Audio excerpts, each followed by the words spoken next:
We're on the 18th hole on the PGA Centenary course at Glen Eagles. I've just pushed my second shot. I find myself on a cart path now. Not all courses have cart paths, but a lot of the more modern ones do. What do? Obviously I don't want to play it. I know I can play it if I so choose, but my clubs are fairly valuable, so I don't want to do that. What are my options, Kevin? Okay, well, the cart path is by definition an immovable obstruction.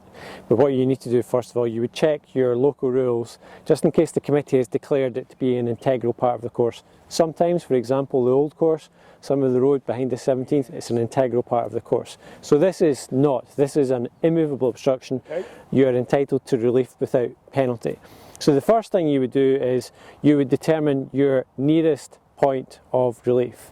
So the question I would ask you is, what club would you use? If this cart path wasn't here, what club would you use for this shot? It's looking like about a wedge, maybe? Okay, so the wedge is the club that you should use to determine your nearest point of relief. Okay. You would then simulate the stance and the swing for that, making sure you have no interference, so you're not standing on the cart path, the club's not going to hit the cart path. So you would determine your nearest point of relief, yep. And then you would measure a club length from there with any club, okay, not nearer the hole, and drop the ball in that club length. Okay, and what if I'm looking at that side there thinking that's a bit scrubby over there, I actually prefer the lie over this side? Sure, yeah, sometimes one side of a cart path or one side of an immovable obstruction can be better than another, but as far as the rule is concerned, you drop within one club length of your nearest point of relief, not your nicest, but your nearest point of relief. So in this instance here, I'm obviously much closer to that side, and even by the time I've stood there as close as possible to the path, it's still going to be that side, isn't it? Probably, but it might be worth just checking. Yeah, okay.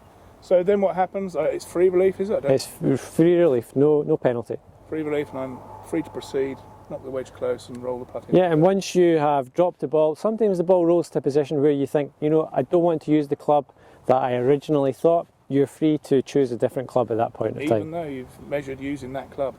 Well, you determine your nearest point of relief, yeah, with the club which you expect to play your next stroke. You measure with the club, it can be any club, and once you've dropped the ball, you can use any club to play that stroke with. Okay, one final thing, what if I drop and the ball rolls back down onto the road?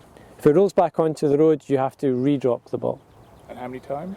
If it rolls back onto the road, you re-drop it. If it does it again, you then have to place the ball where it struck the ground on the second drop. Okay, I think that's everything covered. Yeah? Thank you very much. Good.